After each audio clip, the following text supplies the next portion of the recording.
कृतादस्य दूरेषु चण्डेषु गोपाद दश्चिन्दिविल्दिद् मां धर्जयत्सु मयूरं समारुह्य मां भैरतीतो पुरशक्तिपाणि मम याहि शीघ्रम्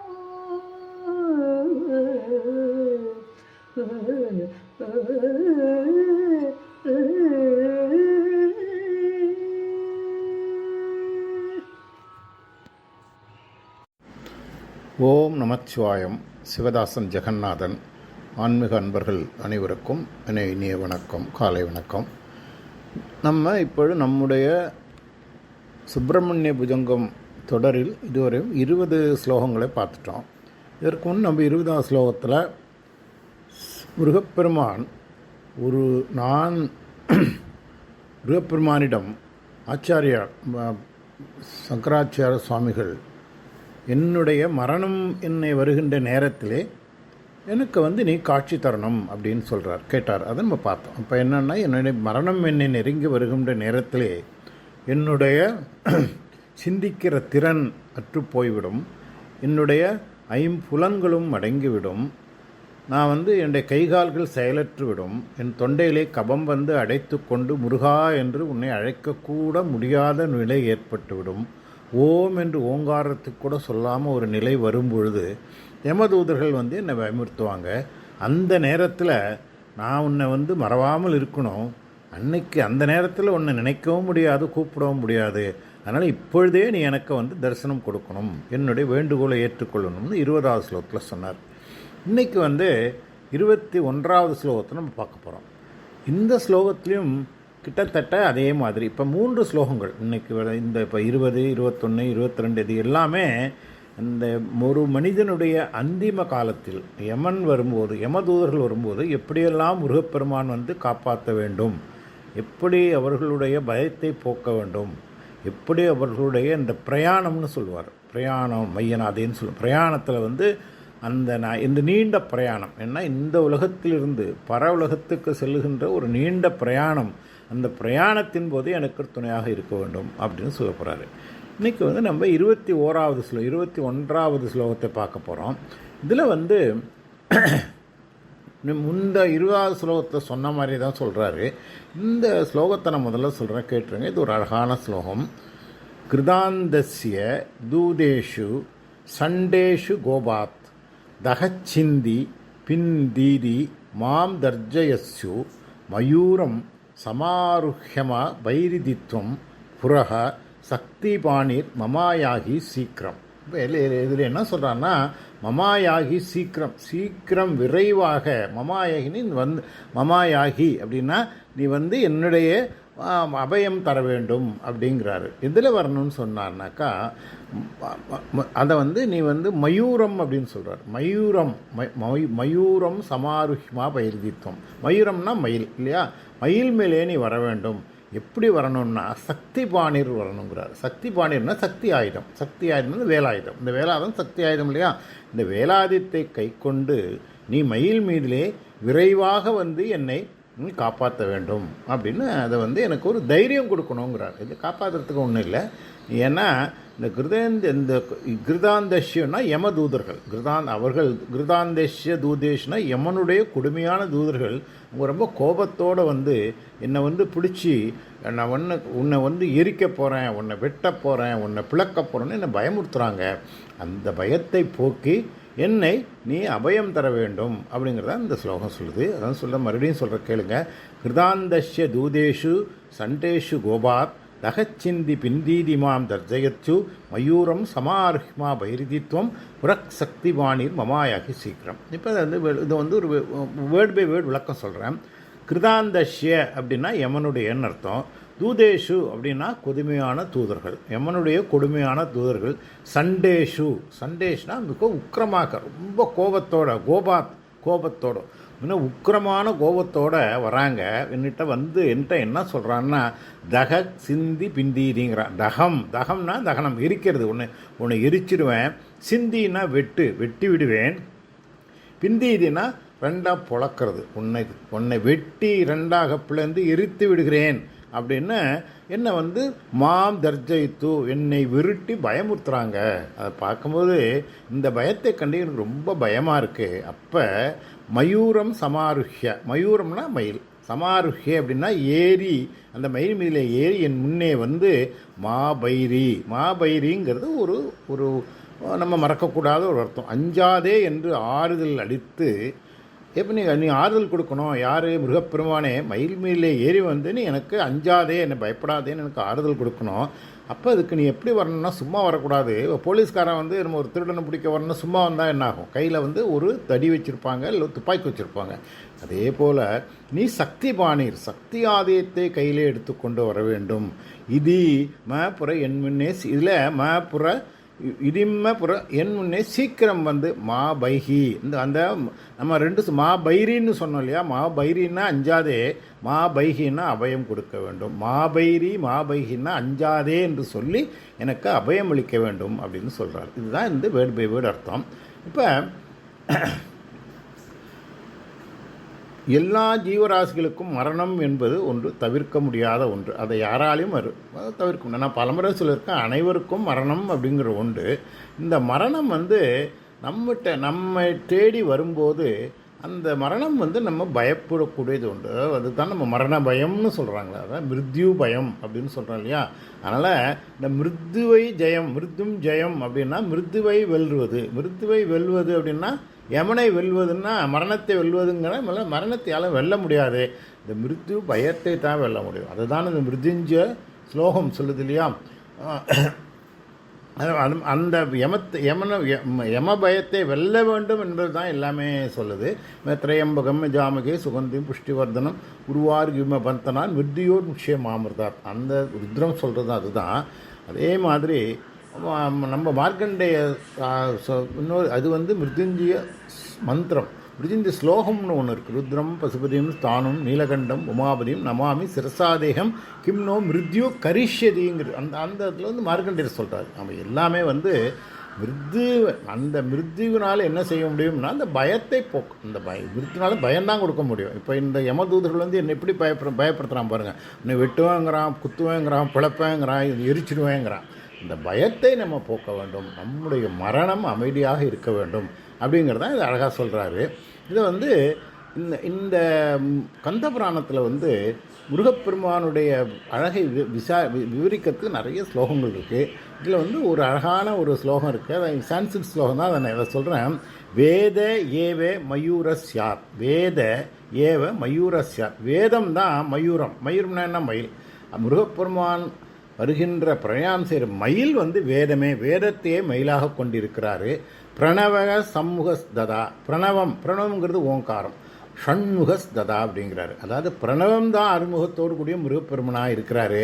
அப்புறம் பிரம்ம வித்யாபி சக்தி சியாத்துங்கிறாரு. பிரம்ம வித்யா யாரு? அம்பாளுடைய சக்தி, அதுதான் வந்து அவருடைய சக்தி ஆயுதம். அந்த சக்தி வேலுங்கிறது முருகப்பெருமானுடைய அந்த சக்தி வேல் வந்து அம்பாள் தான் இருக்கிறாங்க. மோட்ச தர்சனாத் ஸ்மிருதி. இப்போ இதையெல்லாம் வச்சிருக்கிற அந்த முருகப்பெருமான் இந்த புருஷார்த்தத்தில் வந்து நம்ம இருக்கு இல்லையா, காம வந்த நமக்கு வந்து அந்த தர்ம அர்த்த காம மோட்சம், இந்த 4 புருஷார்த்தத்தில் இந்த மோட்சத்தை கொடுக்கக்கூடிய முருகப்பெருமான் அந்த வேதத்தை மயிலாக கொண்டு பிரணவமே உருவாக கொண்டு பிரம்ம வித்யாம்பிகாவோட வேலை சக்தி ஆயுதமாக கொண்டு எனக்கு கொடுக்கணும் அப்படின்னு ஒரு அழகான ஸ்லோகம். இது கந்த புராணத்தில் வருது. இது சான்ஸ்கிரிட் ஸ்லோகம். அதே மாதிரி முருகப்பெருமானுடைய வந்து தரிசனம் நமக்கு கிடைக்கணும் அப்படின்னா, அதாவது சாகர நேரத்தில் சங்கரான்னு ஒரு பழமொழி தமிழில் உண்டு. அதே மாதிரி துன்பம் வரும்போது மட்டும் இறைவனை நினைப்பவர்களுக்கு எப்படி கடவுள் வருவார் நீங்கள் நினச்சி பாருங்கள். அந்த கஷ்டம் வந்தால் மட்டும் அவரை நினைப்பேன், இல்லாட்டி நினைக்க மாட்டோன்னு சொன்னாக்கா is it logical? No, it's not logical. அது மாதிரி தப்பு. அனைத்து நேரத்திலும் முருகப்பெருமானுடைய எண்ணம் உள்ளத்திலே இருக்கணும். நம்ம கஷ்டம் வந்தாலும் சரி, சந்தோஷம் வந்தாலும் சரி, துன்பம் வந்தாலும் சரி, துயரம் வந்தாலும் சரி, நீ உச்சக்கட்டத்தில் வெற்றி அடையும் போது அந்த வெற்றியை முதல்ல அவருக்கு தான் பாதத்தெல்லாம் ப்ரெசென்ட் பண்ணணும். நம்ம வெற்றி அடைஞ்சது அந்த மமதையிலையோ ஒரு ஆணவத்திலே இருக்கக்கூடாது. அதனால் அனைத்து நேரத்திலும் அவருடைய தரிசனம் கிடைக்கணும் அப்படிங்கிறத நம்ம வந்து இதை வந்து நம்ம மனதிலே வைத்துக்கொள்ள வேண்டும். அப்புறம் இன்னொரு அழகான ஒரு ஸ்லோகம் ஒன்று இருக்குங்க. இப்போ வந்து இந்த 4 யுகங்கள் இருக்குது இல்லையா? 4 யுகங்கள், கிருதாயுகம், திரேதாயுகம், துவாபர யுகம், கலியுகம். இந்த 4 யுகங்களுக்கும் 4 கடவுள்களை எப்படி இருக்குது அப்படிங்கன்னு அதுக்கு வந்து ஒரு அழகான ஸ்லோகத்தை சொல்கிறார். இந்த ஸ்லோகம் எங்கே இருக்குன்னு தெரியலன்னா ஸ்லோகத்தை நான் சொல்கிறேன் கேளுங்க. கிருதேது பிரம்ம ஜிக்ஞாஸ்யம். கிருதேதுனா அதாவது அந்த கிருதாயுகத்தில் கிருதேது பிரம்ம ஜிக்ஞாஸ்யம் அப்படின்னா பிரம்ம விசாரம்னா என்ன? கடவுள்களை, எல்லா கடவுள்களையும் நம்ம நினைக்க வேண்டும். இந்த கிருதாயுகத்தில் பிரம்ம ஜிக்ஞாஸ்யம். அப்புறம் அடுத்த யுகம் என்ன? திரேதாயுகம். திரேதாயுகத்தில் திரேதாயாம் ஜானகிபதி. திரேதாயுகத்திலே அந்த யுகத்திலே கடவுளாக இருந்தவர் ஜானகிபதி. ஜானகி யார்? சீதைபதி யார்? ராமன். திரேதாயுகத்திலே ஜானகியின் கணவராகிய ராமன், அவரை தான் வழிபட்டார்கள். அப்புறம் 3வது துவாபராயுகம். துவாபராயுகத்திலே யார் இருந்தால்? பகவான் கிருஷ்ணா. துவாபராயுகத்திலே மகாபாரத காலம் இல்லையா? அங்கே வந்து அந்த காலத்திலே பகவான் கிருஷ்ணரை வழிபடுவதால் அப்படின்னு வந்தான். அப்புறம் கடைசியாக சொல்கிறாங்க கலௌ ஸ்கந்த பிரகீர்த்திதா. கலவுனா என்ன? கலியுகம். கலியுகத்தில் யார் கடவுள்னா ஸ்கந்த பிரகீர்த்திதா. இது வந்து ஒரு அழகான ஸ்லோகங்க. கலியுகத்தின் கடவுள் கந்தன், முருகப்பெருமான் தான் இந்த கலியுகத்தின் கடவுள் அப்படிங்கிறது இந்த ஸ்லோகத்தை மறுபடியும் சொல்கிறேன் கேளுங்க. கிருதேது பிரம்ம ஜிக்ஞாஸ்யம் திரேதேயாம் ஜானகிபதி துவாபரே பகவான் கிருஷ்ணா கலௌ ஸ்கந்த பிரகீர்த்தித. அப்படின்னா இந்த கலியுகத்தில் முக்கியமான தெய்வம் இப்போ முருகப்பெருமான் இந்த கலியுகத்தினுடைய தெய்வமாக ப்ரொஜெக்ட் பண்ணுறாங்க. இப்போ பார்த்தீங்களா, இப்போ 4 யுகத்திலையும் 4 கடவுள்கள், திரேதாயுகத்திலும் சரி, திரேதாயுகத்திலும் துவாபராயுகத்திலும் ஒவ்வொரு கடவுள் இருக்கும்போது இந்த கலியுகத்தின் கண்கண்ட கடவுளாக இருப்பவரும் முருகப்பெருமான். இந்த முருகப்பெருமான் வந்து நம்ம எப்படி வராருன்னா, முருகப்பெருமான் இதில் மயில் வாகனத்திலே வராரு. சரி, இப்போ கடவுள் நம்முடைய சனாதனத்திலே கடவுள் உன்னதமானவர், பரம்பொருள். கடவுளை வந்து நம்ம பரமேஸ்வரன் சொல்கிறோம், அப்புறம் அம்பாள் சொல்கிறோம். அப்புறம் கடவுள்களுடைய தாத்பரியங்கிறது ஓங்காரம் இல்லையா? நம்ம சனாதன தாத்பரியம் ஓங்காரம். இந்த ஓங்காரம் என்பது உயர்ந்தது. சரி, இந்த ஓங்காரத்தை பற்றி எது பேசுதுன்னா வேதங்கள் பேசுது. இந்த வேதங்கள் ஸ்ருதிகள்னு சொல்கிறோம் இல்லையா? அதுகள் ஓங்காரத்தை பேசுது. இப்போ பரமேஸ்வரன் வந்து பரம்பொருளாக இருக்கிறாரு. அவர் வந்து ஒரு நிர்குண ஸ்வரூபியாக இருக்கிறாரு. அவர் ஸ்தூலமாக இருக்கிறார் இல்லையா? சக்தியாக இருக்கக்கூடியது சகுணமாக இருக்கக்கூடியதோ அல்லது ஸ்தூலமாக இருக்கக்கூடியது அம்பாள் இல்லையா? பரமேஸ்வரனுடைய அனைத்து செயல்பாடுகளும் அதை எக்ஸிக்யூட் பண்ணுறவங்க அம்பாள். ஸோ இப்போ பரம்பொருளாக இருப்பது அம்பாள், அதை வச்சுக்கோங்க. அப்புறம் இந்த சனாதனத்தின் ஆணிவேரே வேதங்கள் இருக்கு இல்லையா? இந்த வேதங்களினுடைய சாரமே ஓங்காரம். இப்போ நம்ம இது எல்லாத்தையும் கூட்டி பார்ப்போம். இப்போ முருகப்பெருமான் வந்து எதுன்னு கேட்டிங்கன்னா, ஓங்காரமே வரிவானவர் முருகப்பெருமான்.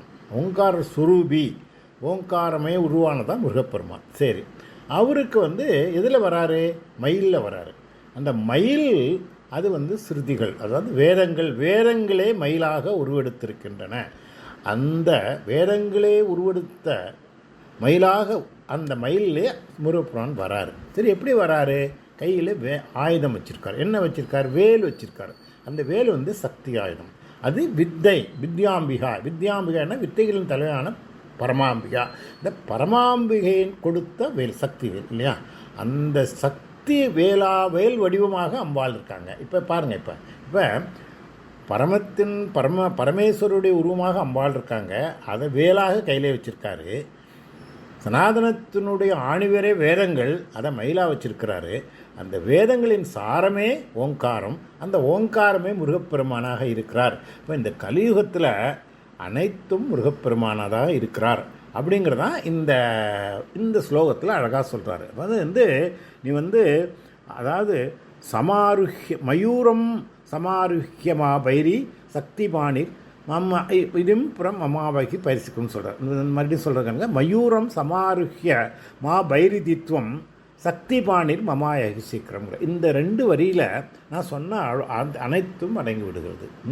இப்படி இந்த சனாதனமே உருவாக, இந்த பிரபஞ்சமே உருவாக, இந்த வேதங்களே தன்னுடன் வேதங்களின் மீது அமர்ந்து கொண்டு வேதத்தின் சாரமாகிய பிரணவமே உருக்கொண்டு இந்த பிரபஞ்சத்தை ஆட்கொண்ட பரமேஸ்வரரின் வடிவமாக இருக்கின்ற அம்பாள் வித்யாம்பிகையினுடைய வடிவமாக இருக்கிற சக்தி வேலைக்கை கொண்டு அனைத்திற்கும் தலைவராக இந்த முருகப்பெருமான் இந்த கலியுகத்திலே இருக்கிறார்.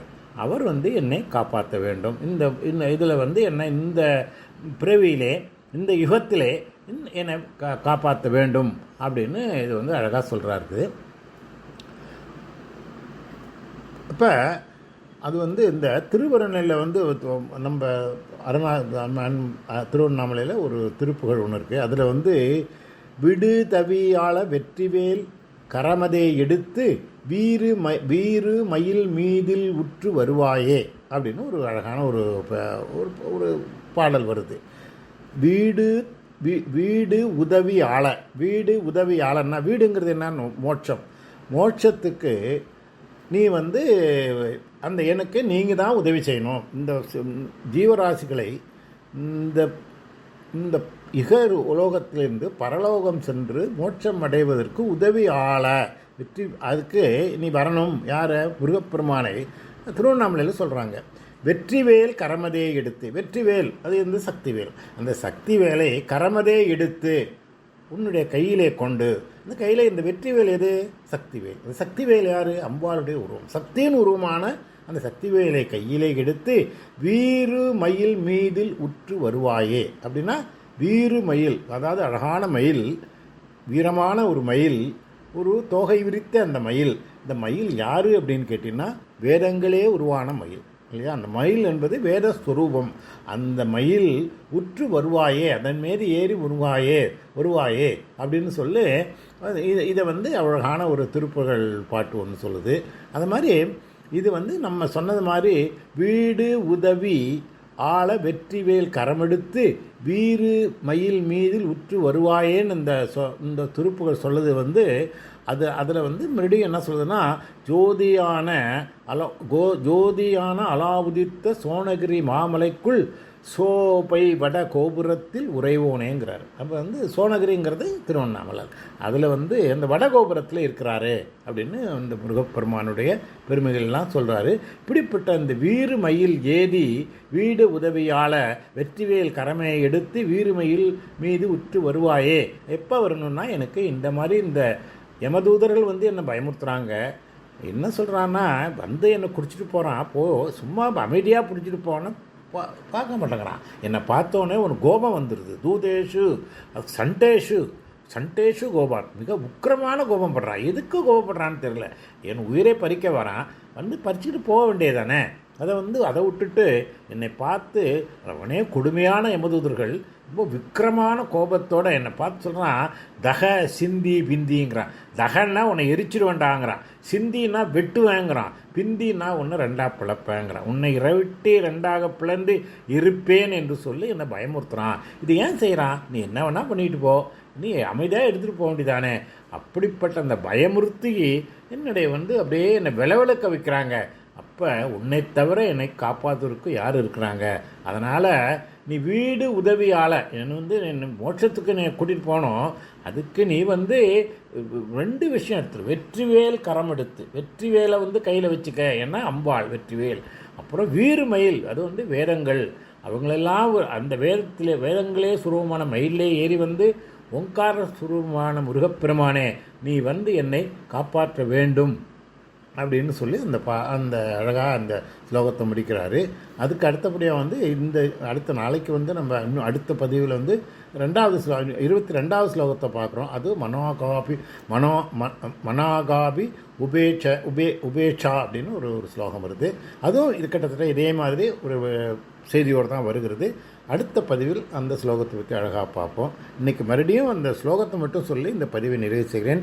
கிருதாந்தஷ்ய தூதேஷு சண்டேஷு கோபாத் தக சிந்தி பிந்தீதிமாம் தர்ஜயத்து மயூரம் சமாருஹ்யமா வைரிதித்வம் புரக் சக்தி பாணீர் மமாயாகி சீக்கிரம் அப்படின்னு அழகான 21வது ஸ்லோகத்தை இத்துடன் இந்த பதிவை நிறைவு செய்கிறேன். மீண்டும் அடுத்த பதிவோடு உங்களை சந்திக்கிறேன். உங்கள் அனைவருக்கும் முருகப்பெருமானுடைய குறைவில்லாத கருணையும் அம்பாளுடைய கடாட்சமும் பரமேஸ்வருடைய பேரருளும் குறைவாது கிடைக்கும் என்று வாழ்த்தி இந்த பதிவை நிறைவு செய்கிறேன். நன்றி, வணக்கம். சிவதாசன், ஜெகநாதன். ஓம் நமச்சிவாயம். ஓம் சரவணபவ குஹ சண்முகாய நமக.